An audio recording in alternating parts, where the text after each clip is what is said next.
다 같이 성경을 들고 일어서시기 바랍니다.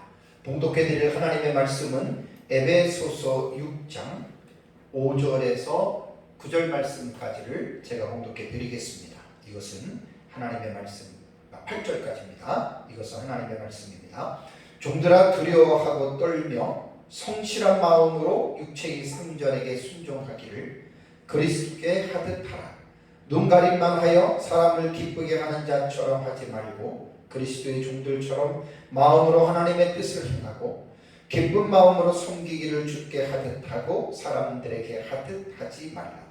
이는 각 사람이 무슨 선을 행하든지 종이나 자유인이나 주께로부터 그대로 받을 줄을 알미라. 아멘. 네, 앉으시기 바랍니다. 지난주에는 에베소서 5장 22절에서 6장 4절에 가정 준칙의 본문에 대해서 그동안에 제가 16시간을 설교했던 내용을 2시간으로 이제 압축해서 중요한 부분에 대해서 말씀을 제가 전했습니다. 가정이라고 하는 이 공동체는 이 세상에서 가장 소중한 공동체입니다. 가정은 그냥 저절로 행복해지는 것이 아니고 가족 구성원들 상호간에 지켜야 할 윤리적인 지침이 있습니다. 아내가 남편에게, 남편이 아내에게, 자식이 부모에게, 부모가 자식에게 하나님이 말씀하는 대로 그 윤리적인 지침들을 순종하면 가정은 아름답고 행복한 가정이 될 수 있다라고 하는 이제 이러한 말씀을 가지고 약 2달 넘게 이제 말씀의 은혜를 나눴습니다. 이번 시간에 살펴볼 말씀은 이제 가정의 준칙 본문에서 이어지는 내용인데요.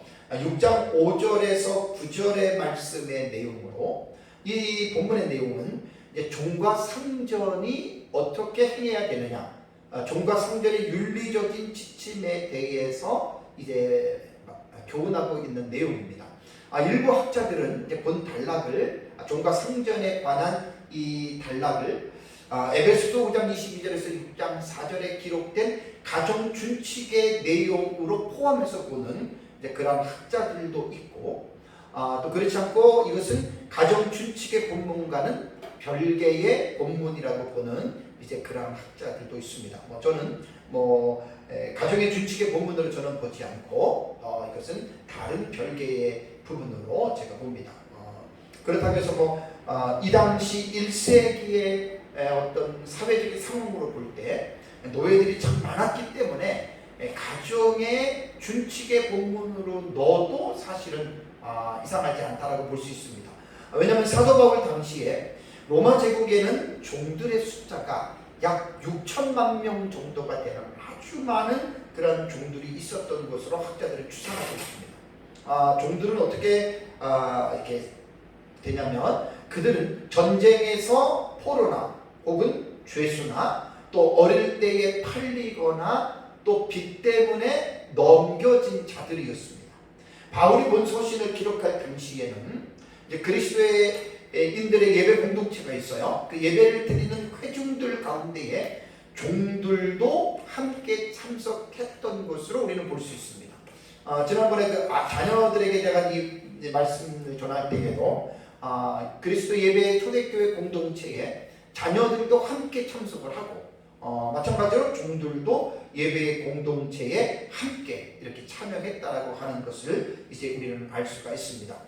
사실 성경이 기록되는 1세기 당시에 또 문화적이나 사회적인 어떤 이러한 측면으로 볼 때 종의 문제는 가볍게 취급할 일이 아니었습니다. 그래서 이제 신약 성경에는 이 종과 상전에 관한 교훈은 에베소서 외에 골로새서와 디도서와 디모데전서와 베드로 전서에도 이 종에 대한 교훈과 상전에 대한 이 관계에 대해서 이제 기록을 한 것을 우린 신약 성경에서 볼 수 있습니다. 이제 에베소서가 쌍둥이 서신이라고 부르는 골로새서 3장 22절과 그다음에 4장 1절까지는 아주 그 에베소서의 내용과 아주 거의 비슷하게 이제 기록을 했습니다. 그다음에 디도서 2장 9절과 10절에는 종들은 자기 상전들에게 범사에 순종하라 순종하여. 그래서 이제 그 종들이 상전에게 하는 그런 부분에 대해서만 이제 이렇게 교훈을 했습니다. 그래서 디도서 2장 9절 10절을 보면 종들은 자기 상전들에게 범사에 순종하여 기쁘게 하고 거슬러 말하지 말며 훔치지 말고 오히려 모든 참된 신실성을 나타내게 하라. 이는 범사에 우리 구주 하나님의 교훈을 빛나게 하려 함이라라고 디도서에는 기록했습니다. 디모데전서 6장 1절과 2절에서도 무릇 멍에 아래에 있는 종들은 자기 상전들을 범사에 마땅히 공경할 자로 알지니라고 말을 했습니다. 그리고 또 2절에는 믿는 상전이 있는 자들은 그 상전을 형제라고 가볍게 여기지 말고 더 잘 섬기라라는 말이 있고요. 베드로전서 2장 18절에도 사환들아 범사에 두려워함으로 주인들에게 순종하되 선하고 관용하는 자들에게만 아니라 또한 까다로운 자들에게도 그리하라라는 이런 말이 있습니다. 그러니까 신약 성경이 기록되는 1세기의 그 문화적인 배경과 사회적인 구조를 볼 때 종의 문제는 보편화되어 있는 그러한 상황이었기 때문에 종에 대한 이 부분도 상당히 중요한 그러한 어떤 교훈의 내용이 됩니다. 저는 오늘 설교를 시작하기 전에 본문에 대한 이해와 적용 문제에 대해서 먼저 말씀을 드리려고 합니다. 우리 이제 성경을 보면서 그 성경이 우리에게 지금 이 시대에 우리에게 무엇을 말하고 있고 성경이 우리에게 어떻게 교훈하고 있는지에 대한 적용에 대한 문제를 가지고 우리는 성경을 보잖아요. 근데 오늘 사실 이제 오후에는 제가 구절한 말씀, 상전들에 관한 말씀을 전할 텐데요. 그렇다면 문제가 뭐냐면 종과 상전의 관계에 대한 이 본문인데 오늘날 우리는 과연 어떻게 이 본문을 이해하고 적용해야 되느냐, 이 부분에 대해서 우리가 좀 제가 말씀을 드리려고 합니다. 이제 이 본문이 기록될 당시는 1세기에 기록이 됐잖아요. 지금은 21세기입니다. 약 20세기 정도의 어떤 갭이 있습니다. 지금 우리가 살고 있는 21세기의 사회적인 상황은 이때랑 전혀 다르죠. 많이 다릅니다. 우선 본문에서 말하고 있는 종에 대한 노예 제도는 1세기에는 아주 팽배하게 전 사회적으로 이게 로마 제국 시대에 아까 말씀드린 대로 6천만 명이나 되는 종이 있었듯이 이제 이렇게 상당히 많이 있었지만 지금 우리가 살고 있는 21세기에는 사실 노예 제도가 그 전부터 이미 사라졌잖아요. 그러니까 이 노예 제도는 극히 소수의 나라, 작은 나라, 어떤 그런 소수의 인종에서만 이루어지고 있을 뿐이지 사실은 이 노예 제도는 지금 없다라고 보면 됩니다. 그렇다면 오늘날 이 에베소서 6장 5절에서 9절에 교훈하는 종과 상전에 관한 본문을 우리가 어떻게 읽어야 되고 또 이 본문을 어떻게 우리가 적용해야 되는지에 대한 부분을 분명하게 우리는 입장을 표명하고 읽어야 됩니다. 그래서 저는 말씀드리기를 우리가 지금 본 단락을 현 시대의 사회의 구조 속에서 이 본문을 읽을 수 있어야 됩니다. 비록 약 2000여 년 전에 기록된 1세기에 관계된 이 교훈이지만 성경은 그 당시에 있는 상황에 대해서 교훈하고 있는 것은 사실이지만 사실 성경은 그 당시에만 해당되는 게 아니라 확장되어져서 전 신약시대의 전 시대에 이 말씀을 하나님이 주시고자 하는 의도가 있다라고 하는 것을 우리는 성경을 통해서 그것을 읽어낼 수 있어야 됩니다. 사회를 구성하는 여러 가지 요소들 가운데에 이제 경제적으로 보면 기업주들과 노동자들의 관계가 있죠. 그래서 사실은 많은 학자들이 이 본문은 기업주들과 노동자들의 분야로 이 본문을 읽어야 된다라고 말을 하는데 저도 그 부분에 대해서는 찬성합니다. 기업주들은 회사의 이제 상위 계층이기 때문에 상급자들로서 우리가 이제 봐야 됩니다. 그러면 종과 상전의 관계로 볼 때 오늘날의 이 사회의 구조로 볼 때 기업주는 오늘 본문의 상전에 해당이 되는 존재로 우리가 볼 수 있고 노동자들은 종과 상전의 관계에서 종의 위치에 해당되는 존재로 우리는 적용할 수 있습니다. 기업인들을 상전으로 노동자들을 종으로 구분하는 것은, 이게 오해를 하면 안 됩니다, 사람에 대한 차별이 아닙니다. 계급적으로 높고 낮음에 그런 차별이 아니라 사회의 구조상 높고 낮음에 대한 위계 질서의 차원에서 사실은 이제 구분하는 것뿐이죠. 고린도전서 14장 33절을 보면 하나님은 무질서의 하나님이 아니시오라는 말이 있습니다. 하나님은 무질서의 하나님이 아니시고 오직 화평의 하나님이시다라고 바울은 고린도 교회 성도들에게 말을 합니다. 그러니까 하나님은 질서의 하나님이시라고 말을 했기 때문에 하나님은 모든 공동체 안에서 질서를 중시하십니다. 이것은 하나님과 인간의 관계에서도 마찬가지입니다. 하나님과 사람의 관계에서도 질서가 있습니다. 그게 이제 율법에 다 명시되어져 있습니다. 가정이든 교회든 혹은 사회이든 국가이든 간에 하나님께서, 공동체는 하나님께서 세워주신 위계 질서들이 있어요. 그래서 가정 준칙의 본문에서는 부부 간에 질서가 있고 부모와 자식 간의 질서가 있고 또 자식이 부모에게, 부모가 자식에게 하는 이 모든 것들에 질서가 있다고 합니다. 그래서 그 질서를 세워주신 분이 누구냐면 하나님이 세워주신 것입니다. 그래서 그 질서를, 위계 질서를 잘 순종해야 된다라고 하는 말입니다. 이 세상에서 이제 하이 그룹과 로우 그룹인 상급자들과 하급자들의 계급적인 구조가 생긴 것은 아담과 하와의 타락 이후부터 사실은 상급자와 하급자의 이 어떤 권력 같은 이러한 구조가 사실은 이제 세워지게 된 것입니다.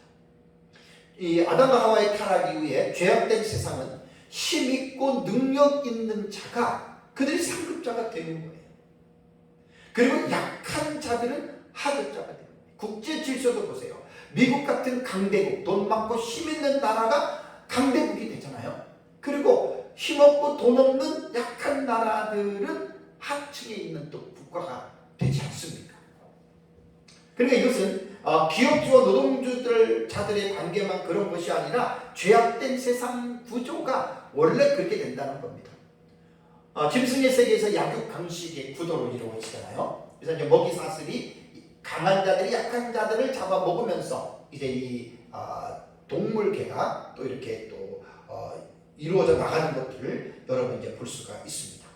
1세기에 기록된 에베소서 6장 5절에서 9절의 이 종과 상전의 본문을 지금 이 시대에는 기업주와 노동자의 관계로 이해하고 그렇게 읽으면 가장 올바르게 읽는다라고 볼 수가 있습니다. 그러면서 이제 더 나아가서 이제 노사의 관계보다도 사회의 공동체들이 있어요.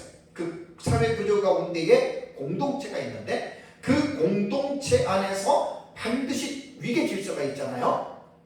상급자들과 하급자들의 관계로 이해하고 본문을 읽는다면 아마 이 본문에 기록된 의도를 가장 올바르게 읽는 것이다라고 말씀을 드릴 수가 있습니다. 그렇다면 이제 오늘 6장 5절에서 8절에 9절에 있는 이 말씀에 본문을 먼저 이해하기 위해서 본문 구조, 스트럭처에 대해서 제가 말씀을 드리겠습니다.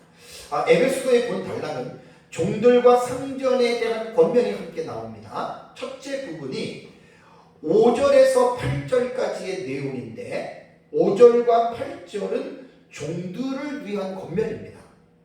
그리고 9절을 보면 9절은 상전들을 위한 권면입니다.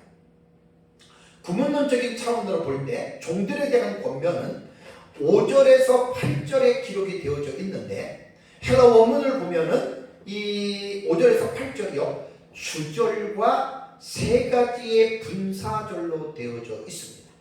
우리가 문장을 볼 때 이 문장의 주어가 뭐고 동사가 뭔지를 파악하는 것이 제일 여러분 중요해요. 그래야지 이 문장의 그 의미를 확실하게 우리가 발견할 수가 있거든요. 그래서 주절은 5절입니다. 5절. 5절을 보시면 명령형 동사가 있는데 이게 5절을 보면 순종하기를 이렇게 나오잖아요. 그죠? 그러니까 5절에서 8절의 구문론으로 볼 때는 주절이 되는 거예요. 주된 절이 되는 거예요. 다시 보시면 종들아 두려워하며 떨며 성실한 마음으로 육체의 상전에게 순종하기를 그리스도에게 하듯하라. 주어는 이제 종들이 되고 그 다음에 동사는 순종하기를, 앞에 뭐 두려워하고 떨며 성실하기는 다 수식하는 거예요. 동사를 수식하는 거예요. 어떻게 해야 되는 자세와 태도에 대해서 말을 하는 것입니다. 그래서 이제 나머지 6절과 7절과 8절에는 세 가지의 분사절이라고 그랬잖아요. 분사라고 하는 말은 뭐냐면 동사가 형용화가 된 거예요. 그래서 문장 안에서 동사가 나오고 분사가 나오면 그 문장에서 동사의 의미가 주된 의미이고 분사는 주된 동사를 수식해 주거나 꾸며주는 역할을 합니다. 그러니까 이것은 문법적으로 볼 때 성경을 읽을 때 분명하게 이 의미를 우리가 이해할 수가 있거든요. 그래서 6절에서 8절에 세 가지의 분사절이 나오는데 이 분사절은 조금 전에 말씀드린 대로 주절이 5절이라 그랬습니다. 이게 동사가 순종하라입니다. 나머지 6절과 7절과 8절에 나오는 분사절은요, 이게 본 목적이 아니고 순종하라라고 하는 이 동사에 대한 자세를 지금 설명해 주고 있어요. 그래서 종들은 육체의 상전에게 순종하라고 5절에 말했는데 6절을 보십시오. 6절을 보면 눈가림만 하여 사람을 기쁘게 하는 자처럼 하지 말고 그리스도의 종들처럼 마음으로 하나님의 뜻을 행하고, 이 행하고가 분사입니다.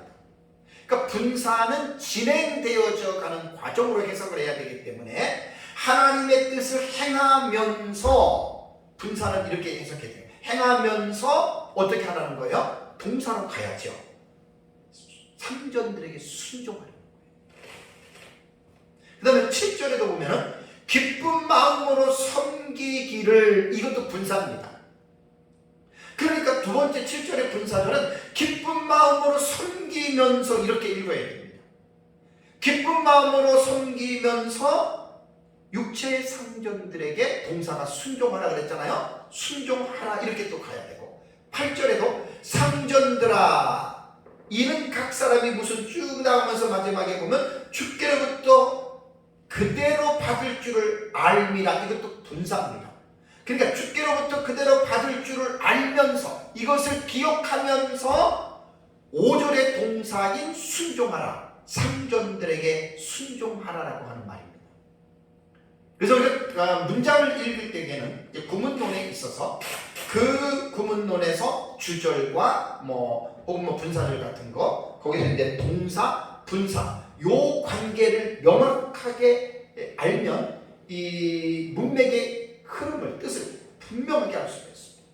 그래서 사실 6절에서 8절은 종들에게 권면하는 말이거든요. 종들에게 명령하는 말인데 순종하라가 이제 명령형이거든요. 그러면 어떻게 순종해야 되느냐? 그래서 그거를 6절과 7절에 8절에 분사를 사용해서 분사절로 만든 거예요. 그래서 이제 5절과 8절은 이렇게 이제 주절과 분사절에 대한 이해를 가지고 우리가 이제 본 문맥을 우리가 이해를 해야 됩니다. 자, 그러면 이제 5절에서 7절을 보면은요, 5절에서 7절을 보면 헬라 원문에 보면은 네 가지의 종속 접속사를 사용을 합니다. 그게 뭐냐면 이게 호스라고 해요. 호스. 이게 종속 접속사예요. 종속이라고 하는 말은 딸려 있는데 앞에 있는 것과 딸려서 이제 중간을 이어주는 이런 접속사 역할을 하는 겁니다. 근데 제가 설교를 준비하면서 저는 이제 고신대 신대원의 그 신약학을 가르치는 길성남 교수님의 에베소서 주예를 사실 제가 텍스트로 삼고 계속 지금 주예를 해 나가고 있습니다. 너무나 좋은 책입니다.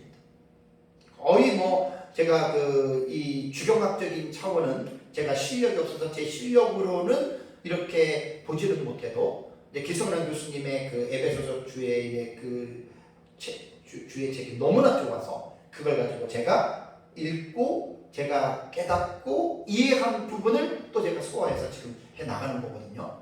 그래서 원문을 보면은 5절에서 7절을 보면은 종속 접속사가 있어요. 중간중간에 접속사가 이어주는데 요 접속사가 딱 4가지가 나옵니다. 호수라고 하는 이 접속사가 4번 나와요. 그러니까 요 접속사가 들어가는 4가지의 부분을 딱딱딱 자르면 5절에서 7절에 있는 내용의 설교대지가 자연히 그냥 딱 나오는 거예요. 아주 자연스럽게 나옵니다. 그래서 제가 설교를 준비하면서 요 호수절을 가지고 4가지의 이를 가지고 6절과 5절에서 7절은 제가 오늘 설교를 합니다. 이 호수라고 하는 이 뜻은요, 뭐뭐와 같이라고도 번역이 되고, 혹은 마치 뭐뭐처럼, 혹은 뭐뭐 할 때에, 우리말 성경에는 하듯 하라, 이렇게 이제 이 호수가 번역이 되거든요. 종속 접속사가. 그래서 개역 개정에는 하듯 하라라고 이렇게 번역을 했습니다. 호수를. 마사 성경은 뭐뭐와 같이, 뭐뭐와 같이 이렇게 됐고, 기선한 교수님의 사역은 뭐뭐처럼 이렇게 번역을 했습니다. 그래서 종들이 육체의 상전들에게 행해야 할 윤리적인 지침은 4가지로 호수의 문장을 가지고 제가 개략적으로 말씀드리면 5절을 보십시오. 5절을 보면 요건 제가 이제 기성란 교수님 사역한 것을 뭐 같이처럼 하듯 이렇게 되는데 처럼으로 제가 하겠습니다. 5절을 보면은 그리스도께 하는 듯이라고 했잖아요. 요것을 하는 것처럼이라고 저는 이제 읽겠습니다. 그러니까 그리스도께 하는 것처럼 호스토 큐리오라고 하는 단어예요. 그러니까 이게 좀 되게 중요한 거예요. 요 호수절을 잘 이해를 하면은 이 순종하는 것에 대한 그 어떤 자세, 그거를 말을 할 수가 있거든요. 그러니까 5절에는 그리스도에게 하는 것처럼 두려워하고 떨며 성실한 마음으로 육체의 상전들에게 순종하라 이겁니다. 다음에 6절을 보시면 6절을 보면은 사람을 기쁘게 하는 자처럼, 이제 우리 개정에는 처럼이라고 했잖아요. 저는 전부 다 처럼으로 합니다. 사람을 기쁘게 하는 이들처럼 눈 가릴만 하여 사람을 기쁘게 하지 말고 그리스도의 종들처럼 마음으로 하나님의 뜻을 행하는 자들이 되어라. 이렇게 지금 해서 이해할 수가 있고, 6절에도 그리스도의 종들처럼, 6절에는 2가지가 나오죠. 그래서 그리스도 종들처럼 마음으로 하나님의 뜻을 행하라 이렇게 나오고, 4번째가 7절입니다. 사람들에게 하듯 하지 말고 죽게 하는 것처럼입니다. 호스토 큐리오입니다. 죽게 하는 것처럼 기쁜 마음으로 섬기면서 순종하라, 이제 그런 뜻이죠. 본문을 주의하겠습니다. 자, 4번의 이제 호수절을 가지고 제가 이제 설교를 할 텐데요. 5절을 한번 같이 볼까요? 5절에 우리말 성경을 보면 종들아 두려워하고 떨며 성실한 마음으로 육체의 상전에게 순종하기를 그리스도께 하듯 하라라는 말이 나오죠. 그러니까 종들이 육체의 상전에게 순종하는 자세가 어떻게 하라고요? 그리스도께 하는 것처럼, 그리스도에게 하는 것 같이 종들은 육체의 상전에게 순종하라는 겁니다. 제가 이 본문을 읽을 때 설교하기 전에 여러분들에게 말씀드렸잖아요. 우리가 어떻게 이 본문을 이해하고 적용해야 되느냐. 이거는 기업지원 노동자 혹은 사회에 있는 모든 공동체에 들어가는데 전부 다 이것을 확대로 적용하면 아주 딱 맞습니다. 하급자가 상급자들에게 하는 그 행위가 그리스도께 하는 것처럼 하는 거예요. 물론 하나님을 믿지 않는 사람들은 이런 말에 대해서 마음에 두지 않지만, 그리스도인들은 오늘 이 설교를 마음에 두어야 됩니다. 내가 직장에 나가서 내 위에 상사가 있으면 이 말씀을, 오늘 전체적인 말씀을 그대로 적용해서 이 말씀을 받아들여야 됩니다. 까다로운 상전이라도 그렇게 해야 돼요. 상급자라도 여러분 그렇게 하라고 성경은 말을 하고 있습니다. 그러니까 그리스도에게 하는 것처럼 이제 어떻게 해야 되냐면, 이제 우선 본문의 5절의 동사가 순종하라라는 거잖아요. 순종하라. 그러니까 종들은 순종하라는 거예요. 누구에게? 육체의 상전들에게. 어떻게? 그리스도께 하는 것처럼. 여기 순종하라라고 하는 이 동사 휴파쿠의 때는요, 휴파쿠의 원형이 휴파쿠거든요. 이게 명령형이고 현재 능동됩니다. 그러니까 명령형이라고 하는 것은 취사 선택의 기회 없이 그냥 그대로 해야 돼요. 시제가 현재이기 때문에 항상입니다. 항상 하급자들은 상급자들에게 순종하라. 이게 하나님이 말하는 거예요. 이게 능동태입니다. 능동태는 억지가 아니죠. 자원하는 마음으로, 스스로 우러나오는 마음으로 그렇게 하라는 거예요. 오늘 설교를 잘 들으면 노사분규 같은 거는 이스라엘에 있을 수가 없습니다.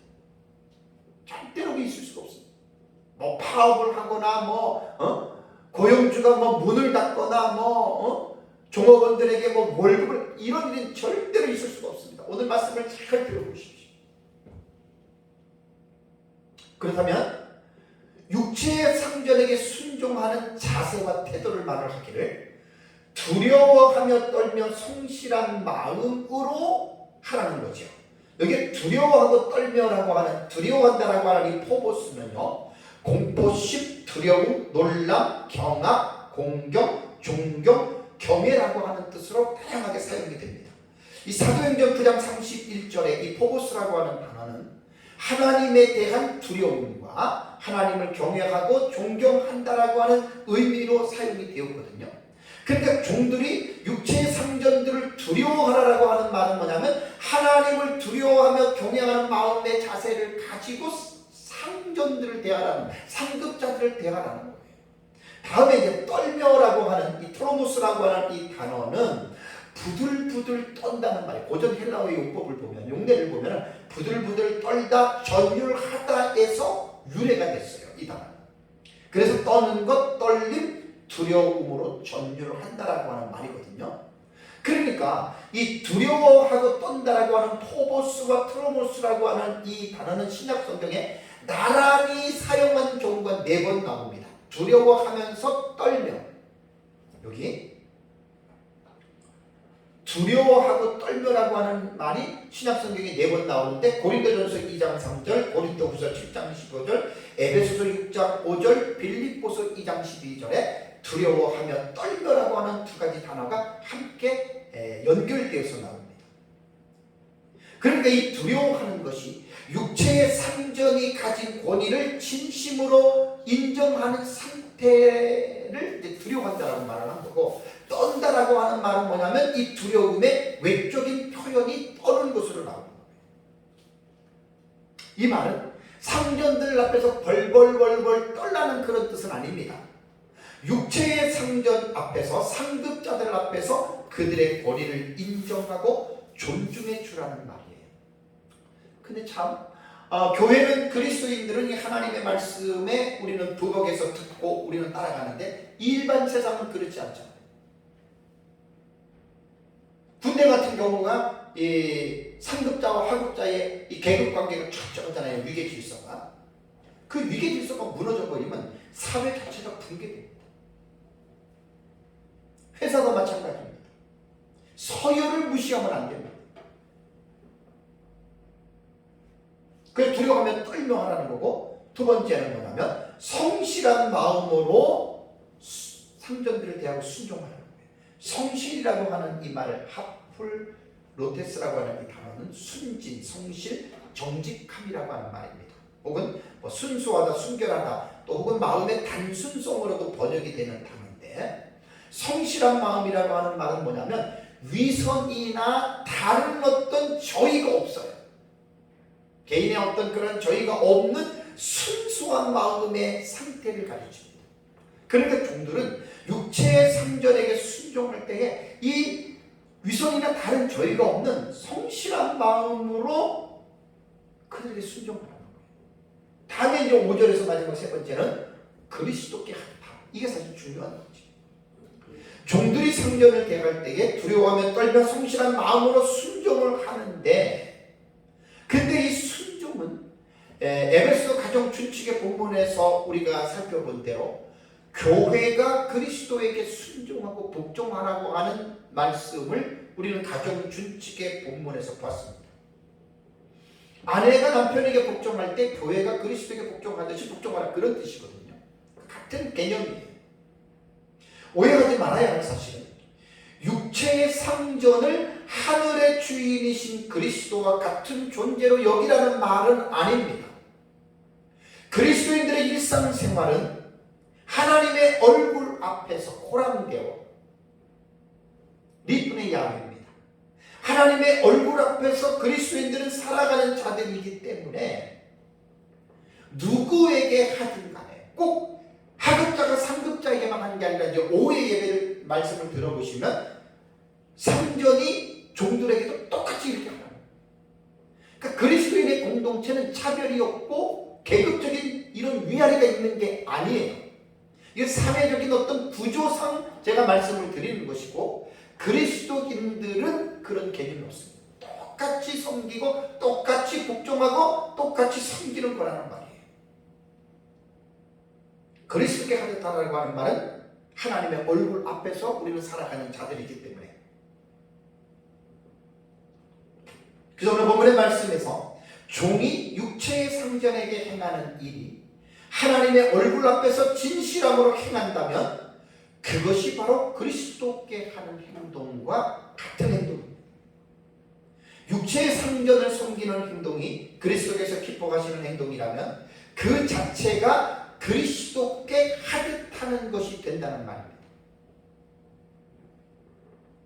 그리스도인들은 교회의 머리 되시는 주님께 순종하는 삶을 살아가는 자들이 그리스도인이에요.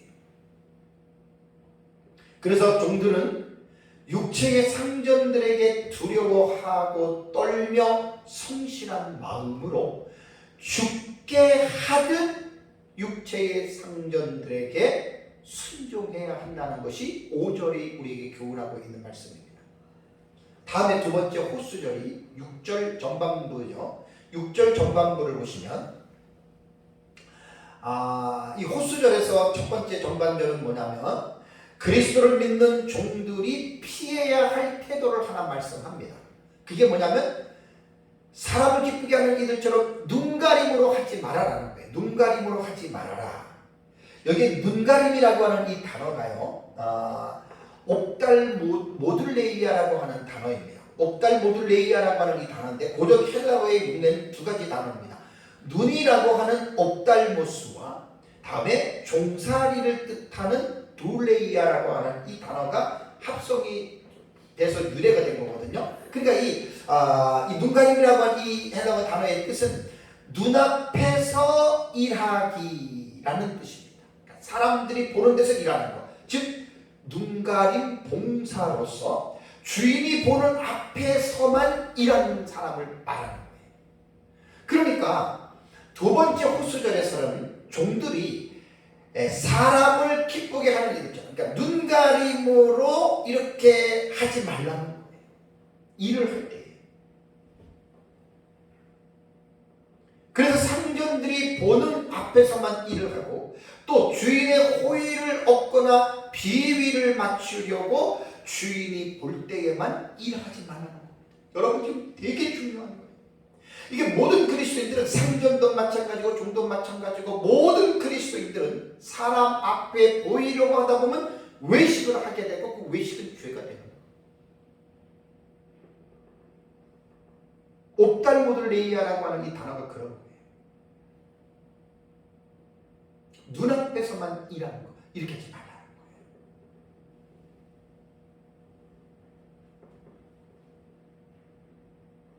종들이 최선을 다하여 주인을 진실하게 섬기지 않고 주인이 보면 일하는 척하고 보지 않으면 일하지 않는 사람들은 주님 앞에서 하나님의 얼굴 앞에서 사는 사람들이 아닙니다. 시편 139편에 제가 전에 설교를 했잖아요.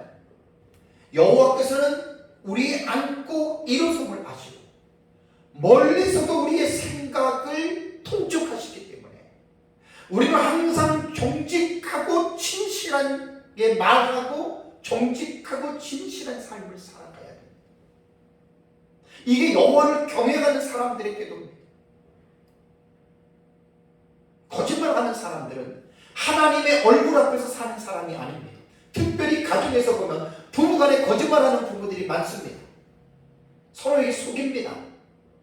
왜냐하면 이거는 잘못된 거예요.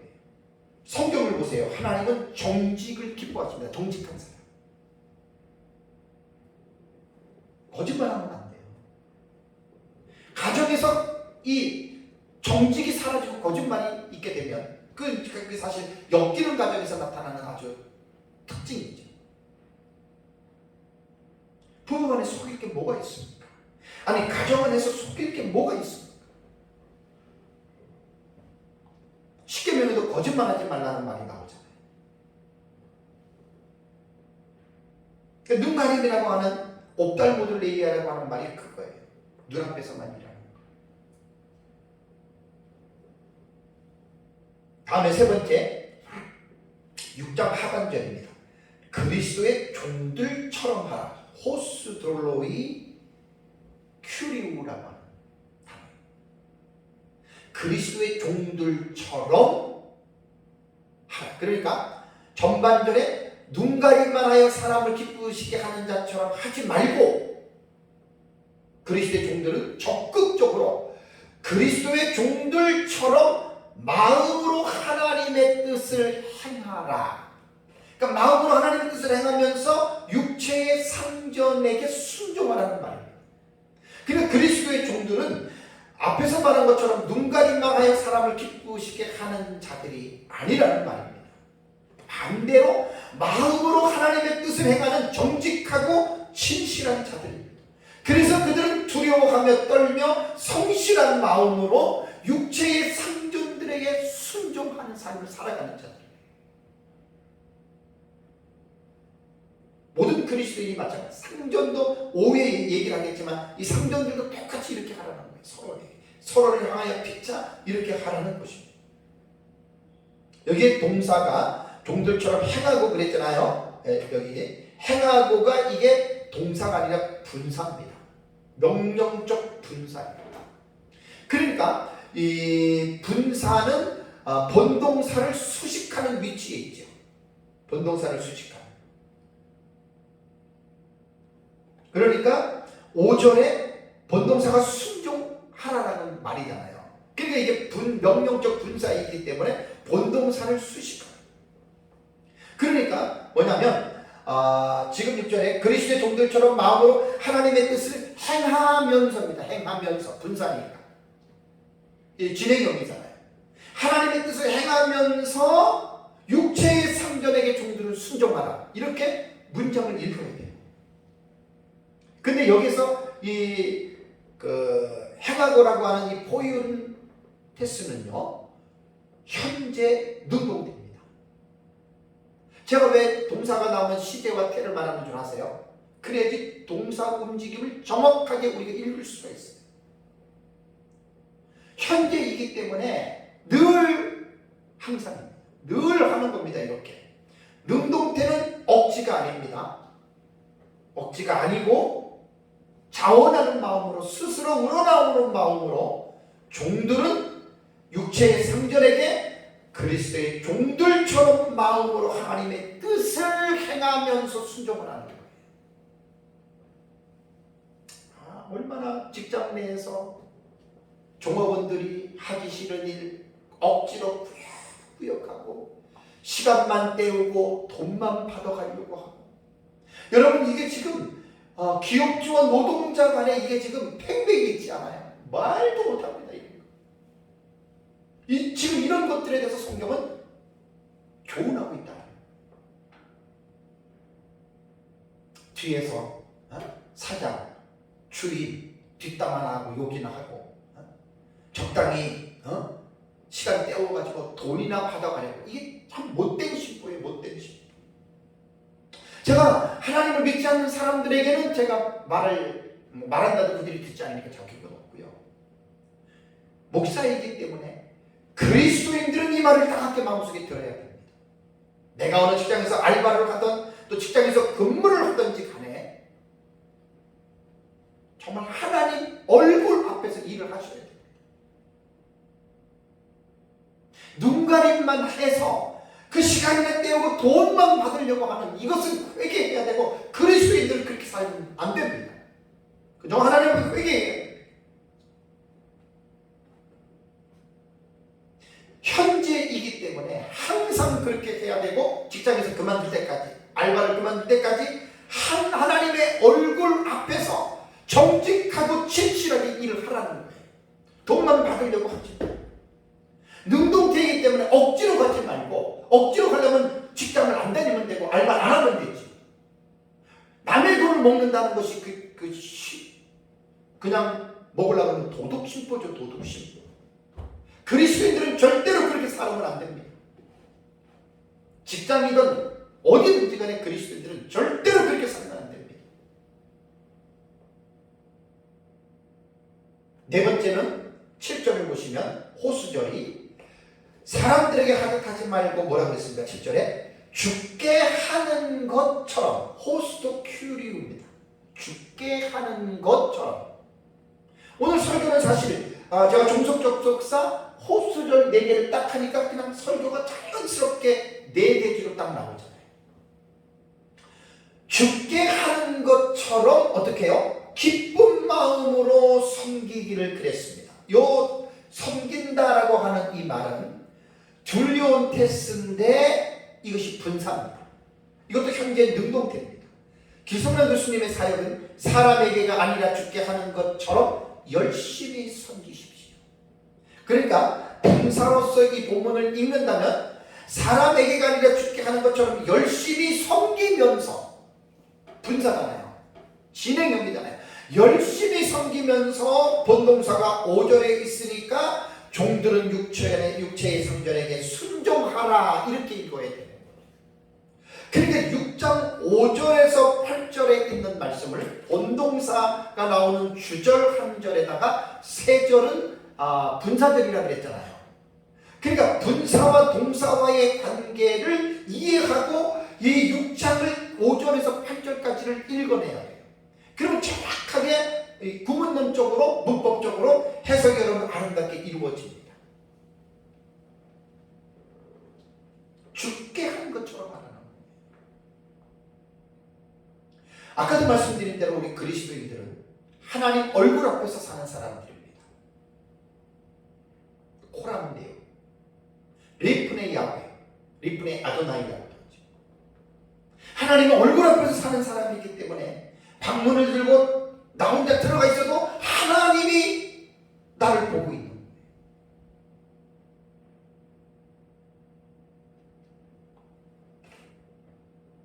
억지가 아니라 능동입니다. 자원하는 마음으로 스스로 열심히 섬기면서. 그러니까 좀 예언을 들면 막 들게 많은데 제가 그냥 본문을 계속 주의하다 보면 다른 말을 할 시간이 없어요. 정말 성실한 사람. 이 고용주 입장에서 볼 때는 직원들이 성실하게 일을 하는 사람을 제일 좋아합니다. 아까 말씀드린 대로 사람 앞에서 일하는 사람 말고 사람이 안 봐도 성실하게 일하는 사람. 뭐 이런 사람들 가운데 뭐 사장이 된 사람도 있고 회장이 된 사람도 있어요. 정말입니다. 그리스도인들 가운데 이렇게 살게 하면 정말 회개해야 돼. 그래서 호수절 네 번째는 죽게 하는 것처럼 이렇게 섬기면서 우리가 여러분 하나님께 우리가 적당히 할 수 있어요? 하나님이 우리를 다가오고 적당히 우리가 할 수 있냐고요. 하나님께서 최선을 다하잖아요. 그렇게 직장에서 자기가 머무는 공동체에서 내가 아래 하급자의 위치에 있다면 상급자들에게 그렇게 하는 거예요. 죽게 하는 거죠. 마지막으로 육체의 상전에게 이렇게 죽게 하듯이 성실한 마음으로 해야 할 이유가 있습니다. 순종해야 할 이유가. 그것이 8절입니다. 8절을 보실까요? 이는 각 사람이 무슨 손을 행하든지 종이나 자유인이나 주께로부터 그대로 받을 줄을 알미라라는 말이 나오잖아요. 이 8절도 이유를 나타내는 분사절입니다.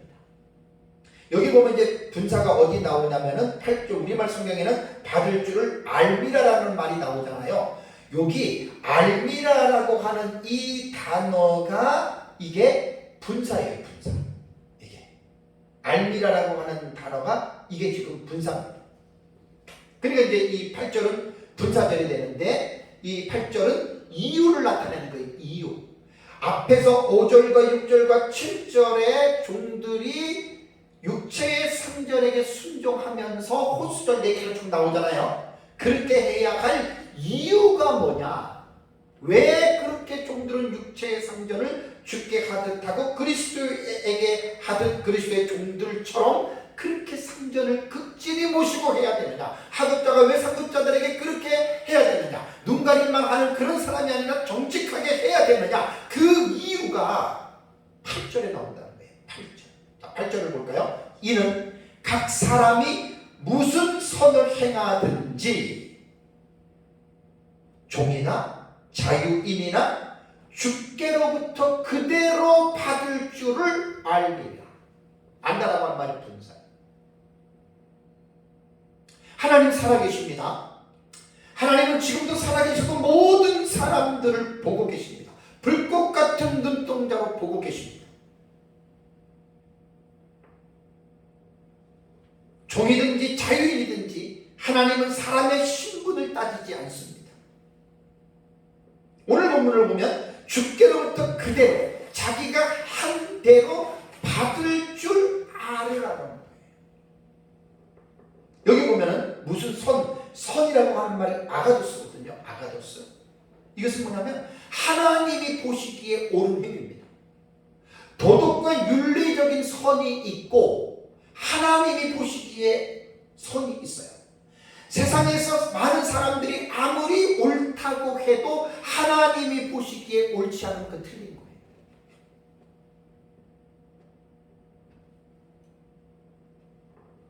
여기서 아가두스라고 하는 선은 제가 조금 전에 5절과 7절에 말한 종이 육체의 상전에게 하라는 대로 하면 그것이 바로 선이 되는 거예요. 선. 본문에서는. 그래서 본절에서 교훈하는 대상은 종에게만 해당되는 것이 아니라 그 뒤에 보면은 8절에 종이나 자유인이나 그랬죠.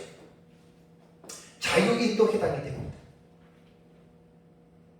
그래서 9절에 교훈하는 이 육신의 상전들도 5절과 7절의 말씀 제가 지금 설교한 내용을 그대로 9절을 보시면 상전들아 너희도 그들에게 이와 같이 하고 그랬어요. 그 오후에 제가 9절 한 절 설교를 하는데 이 부분을 다시 제가 반복을 합니다. 왜? 이와 같이 하라고 했기 때문에.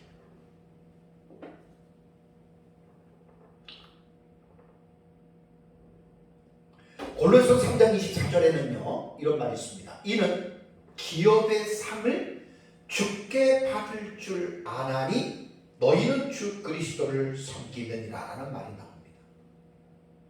그러니까 우리는 직장에서 혹은 사업장에서 회장이나 주인을 위해서 열심히 정말 마음을 다해서 내가 그리스도께 하듯 정말 그리스도의 종처럼 그렇게 직장에서 충성을 했는데 놀라운 게 뭐냐면 하나님이 상을 준다는 거예요. 이게 이유입니다. 여러분 놀랍지 않습니까? 대부분 사람들이 직장에서 일하면 돈이나 받고 그것으로 끝내잖아요. 근데 그런 문제가 아니에요. 꼭 우리는 교회에서 하나님과의 관계된 이런 일만 잘했을 때 하나님이 우리에게 상을 준다라고만 생각하죠. 그 오해입니다. 교회뿐만이 아니라 직장에서도 사회에서도 하나님 얼굴 앞에서 정직하게 바르게 살아가면 그 사람에게 기업의 상을 하나님께서 주신다라고 이렇게 말을 하고 있다는 거예요. 이제 종들이 주인을 위하여 죽기까지 선을 행하였음에도 불구하고 주인이 몰라줄 때가 있죠. 인간적으로 보면 되게 서운한 마음도 듭니다. 그런데 오늘 본문의 말씀을 잘 보면 주인이 알아주지 못한다라도 혹은 사람들이 내가 하는 선을 알아주지 못하더라도 내가 하나님 앞에서 정직하고 진실하게 행했다. 하나님이 반드시 보상해 주신다라고 하는 이 사실을 분명하게 여러분 믿어야 됩니다. 그래서 앞에 6절의 말씀과 같이 눈가림만 하여 사람을 기쁘게 하는 자처럼 하지 말고 꼭 기억하십시오. 사람이 보지 않는다 하더라도 그리스도인들은 하나님이 보고 있기 때문에 무슨 일이든지 간에 정직하고 진실하고 최선을 다해서 여러분 행동을 해야 됩니다. 종이든 자유인이든 각 사람이 행한 일에는 반드시 하나님의 보상이 있다는 사실을 명심하고 두렵고 떨린 몸과 기쁨으로 선을 행하면서 살아가는 것이 그리스도입니다. 본문에 8절에 여기 보면 이제 동사가 하나 나와요. 받는다라는 말이에요. 그대로 받을 줄을 알미라고 그랬잖아요. 여기 받는다라고 하는 이 동사의 뜻은요, 이 코미조의 미래 시제인 코미세타이를 사용했습니다. 그러니까 이 시대가 미래 시대입니다. 미래. 이 직설법 미래입니다. 그러니까 여기에서 선을 행했다면 종이나 자유인이든지 간에 주님께로부터 받는데 이게 미래 시대이기 때문에 아마 미래에 받을 상급으로 이제 우리는 생각할 수가 있죠. 사도 바울은 고린도후서 5장 10절 제가 참 늘 기억하고 있는 말씀입니다. 이는 우리가 다 반드시 그리스도의 심판대 앞에 나타나게 되어 각각 선악간에 그 몸으로 행한 것을 따라 받으려 함이라라는 말이 있습니다.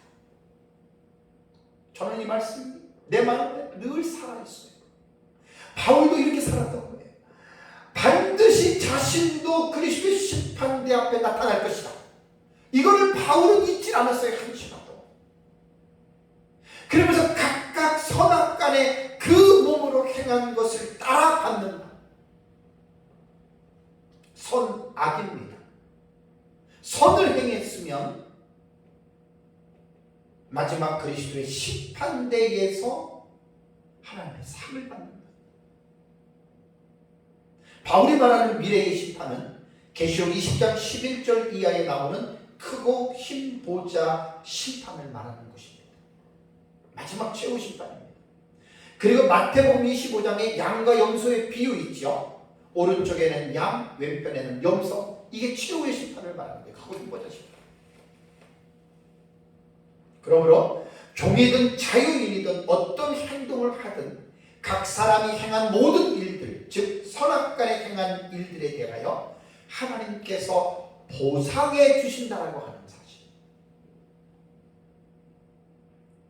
그래서 이 세상에 살아가는 동안에 두렵고 떨리는 마음으로 하나님 보시기에 선을 행하면서 살아가시기 바랍니다. 오늘 사실 본문은 종과 상전에 관한 본문이기 때문에 우리 그리스도인들이 사회의 어떤 조직에 들어가서 자기가 아래에 하급자의 위치에 있다면 상급자들을 존중하고 존경하고 그들에게 순종하는 이걸 여러분 꼭 그리스도인들은 배워야 됩니다. 사랑하는 성도 여러분, 가정 준칙의 본문 다음으로 나오는 종과 상전에 대한 단락의 본문이 이 기록될 당시가 이제 1세기라고 했잖아요. 그때와 지금은 전혀 달라요. 지금은 노예제도가 존재하지 않는 시대이기 때문에 우리는 본문을 분명한 이해를 가지고 읽어야 된다고 제가 설교 서두에 말씀을 드렸습니다. 앞에서 말씀드린 바와 같이 오늘날 우리들은 이 본문을 좁게는 그리스도인 기업주들과 노동자들의 관계로 읽어야 합니다. 그리스도인들 가운데의 기업주와 노동자. 넓게는 모든 그리스도인들의 일상생활에서 이 본문을 적용할 수 있어요.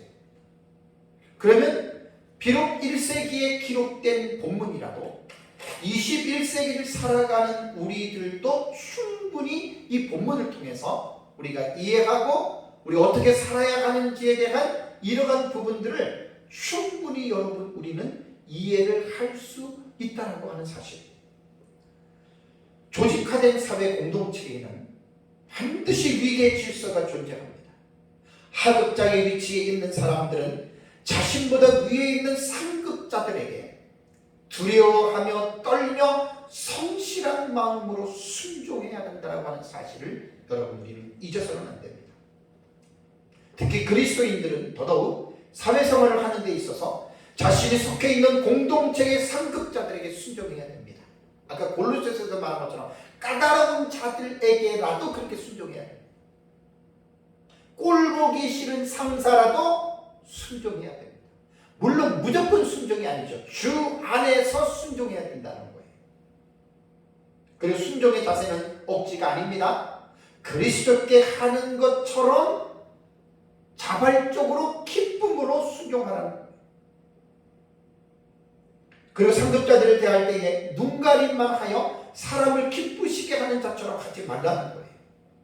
그리스도의 종들처럼 마음으로 하나님의 뜻을 행하는 자들이 되어라라고 말하고 있습니다. 상급자들을 섬길 때에 사람에게 하지 말고 주님을 섬기듯 섬기시기 바랍니다. 여러분 사실 하나님의 말씀대로 순종하면 다 그것이 자기에게 복으로 돌아와요. 여지없습니다. 하나님을 믿지 않는 사람들도 하나님은 반드시 심은 대로 거두게 하십니다. 사람 안 본다고 눈가림으로 아주 이리 빼고 저리 빼고 한 사람들 다 압니다. 사람들이. 그리스도인들은 진실한 사람들이잖아요. 정직한 사람들이잖아요. 하나님의 얼굴 앞에서 사는 사람들이잖아요. 그렇기 때문에 다르다는 거예요. 우리가 살아가고 있는 이 사회 공동체에 여러 부서들이 있는데요. 하급자의 위치에 있는 사람들이 위계 질서상 상급자들에게 행할 때 오늘 말씀드린 바와 같이 정말 하급자에 있는 사람들이 그대로 행한다면 정말 우리 사회는 아무런 문제 없이 평화로운 공동체가 될 수밖에 없습니다. 오늘날 노사 문제로 일어나는 대립들을 보면 정말로 안타까워요. 노사 모두가 자기들의 유익만 추구하는 데에 혈안이 되어져 있습니다. 어느 한쪽은 손해를 보게 되는 거예요. 내 유익만을 추구하고 나만 잘 되려고 한다면 반드시 상대방이 손해를 보게 되어져 있습니다. 그래서 노사관계는 누구의 잘잘못을 따지기 전에 노사 모두가 서로 양보하고 서로를 존중하는 가운데에 상생의 길을 가야 됩니다. 공생을 해야 된다는 말이에요. 우리 사회가 기생하는 공동체가 된다면 한쪽은 배를 부르지만 한쪽은 배를 곪게 되어 있습니다. 곪게 되어져 있습니다. 공생의 관계로 나가야 되는 거예요. 노와 사가 서로가 서로를 위하여 잘 해야 됩니다. 그것이 오늘 6장 5절에서 9절에 나오는 상전들과 종들의 준칙 속에서 우리는 이것을 충분히 읽어내어야 된다라고 하는 말입니다. 지금 노동계에서 툭하면은 그냥 파업하고 임금 올려달라 머리 달라. 그래가지고 그 사회적으로도 얼마나 많은 손해를 지급하고 있습니다. 정당한 노사 분규는 있을 수 있습니다. 그러나 한쪽이 이익만을 따지는 노사 분규는 서로가 망하는 거예요. 죄악된 세상에서 정말 오늘 성경에 말하는 것처럼 이런 일이 이루어진다라고 하는 것은 힘들지만 우리 그리스도인들만이라도 사회 공동체의 각 부서에서 이 위계 질서를 잘 따르기를 간곡히 제가 부탁드립니다. 하급자들이 상급자들에게 그렇게 해야 할 이유는 각 사람이 무슨 선을 행하든지 종이나 자유인이나 주님으로부터 보상을 받기 때문이라고 하는 것입니다. 그래서 8절 말씀을 잘 기억해야 됩니다. 이는 각 사람이 무슨 선을 행하든지 종이나 자유인이나 주께로부터 그대로 받을 줄을 알미라. 여기서 보상은 이 세상에서 받겠지만 궁극적인 보상은 영원한 하나님의 나라에서 받게 된다는 믿음과 소망을 가지고 우리 그리스도인들은 머무는 곳에서